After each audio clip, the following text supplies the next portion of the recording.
یہ مسائل تصوف، یہ تیرا بیان غالب، تجھے ہم ولی سمجھتے جو نہ بادہ خوار ہوتا۔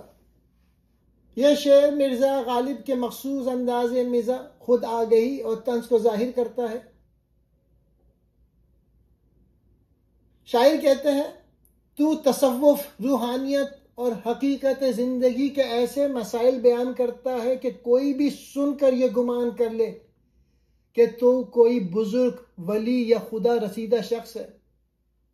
لیکن ایک بات آڑے آ جاتی ہے، تیری شراب نوشی۔ اگر تو شراب نہ پیتا تو لوگ یقیناً تجھے صوفی اور ولی سمجھ لیتے۔ یعنی غالب اپنی دانش، گہرے خیالات اور روحانی بصیرت کا ذکر بھی کر رہے ہیں، ساتھ ہی خود پر مزاحیہ تنقید بھی کرتے ہیں کہ میرے ایک شوق نے مجھے ولی کے مقام تک پہنچنے نہ دیا۔ یہ شعر بتاتا ہے کہ انسان میں خوبی بھی ہو سکتی ہے اور کمزوری بھی، دونوں مل کر اس کی شخصیت بناتے ہیں۔ یہ شعر مرزا غالب کے اندر چھپی ہوئی ایک گہری روحانی سچائی کو بیان کرتا ہے، وہ سچائی جس میں انسان کی روشنیاں اور تاریکیاں دونوں مل کر اس کی حقیقت بنتی ہیں۔ انسان دو جہانوں کا مجموعہ ہے، نور بھی خاک بھی۔ شاعر کی گفتگو تصوف کے اسرار کی طرح گہری ہے۔ وہ کائنات، انسان، محبت، فنا و بقا جیسے سوالات ایسے حل کرتا ہے جیسے کوئی عارف یا بزرگ بات کرے۔ یہ بتایا گیا ہے کہ انسان کے اندر روحانی نور موجود ہے، چاہے اس کی ظاہری عادتیں کامل نہ ہو۔ غالب کا باطنی وجود ایسا ہے جیسے اس پر حقیقت کا دروازہ کھل چکا ہو۔ ولی ہونا ظاہری اعمال سے نہیں، باطن کی آگاہی سے ہے۔ غالب طنزاً کہتے ہیں، اگر شراب نہ پیتا تو ولی سمجھا جاتا۔ لیکن روحانی نقطہ نظر سے اس شعر میں ایک حقیقت یہ بھی ہے، ولایت صرف ظاہر کے اعمال کا نام نہیں، اصل ولایت باطن کی گہرائی، شعور کی پاکیزگی اور حقیقت کی پہچان میں ہے۔ غالب اپنے ظاہر یعنی شراب کا ذکر کر کے یہ اشارہ دے رہے ہیں کہ اصل چیز باطن کی آگہی ہے جو میرے پاس ہے۔ انسان کی کمزوری بھی اسے سچ تک لے جا سکتی ہے۔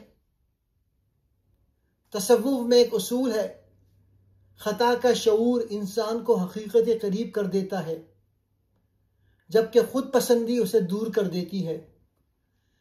غالب اپنی کمزوری یعنی شراب نوشی کو تسلیم کر کے انا کو توڑتا ہے۔ یہ اعتراف کمزوری دراصل روحانیت کی عظیم ترین سیڑھی ہے۔ معرفت نفس، خود کو جاننا ہی راستہ حق ہے۔ غالب خود کو جانتا ہے، اپنی روحانی طاقت بھی، اپنی بشری کمزوری بھی۔ یہ خودی کی بیداری ہے۔ تصوف میں کہا جاتا ہے، جس نے اپنے نفس کو پہچانا اس نے اپنے رب کو پہچانا۔ غالب کہہ رہے ہیں کہ اگر میرے اندر یہ کمزوری نہ ہوتی تو میری معرفت اور میری حکمت مجھے ولی کے درجے پر فائز دکھائی دیتی۔ یہاں شاعر ولی ہونے کا انکار نہیں کرتا، بلکہ بتاتا ہے کہ معرفت اور کمزوری ایک ہی دل میں اکٹھے ہو سکتے ہیں۔ حقیقت اور ریا کے درمیان فرق۔ تصوف میں ظاہری نیک نامی اکثر ریا کی علامت بن جاتی ہے۔ غالب کہتا ہے، تم تو مجھے ظاہری عمل سے جانچتے ہو، لیکن میرا باطن، میرا شعور، میری فکر تمہیں یہ سوچنے پہ مجبور کر دیتی ہے کہ میں کوئی روحانی شخص ہوں۔ یہ سچائی بتاتی ہے کہ روحانیت دل کی کیفیت ہے، نہ کہ لوگوں کی نظر میں اچھا نظر آنے کا نام۔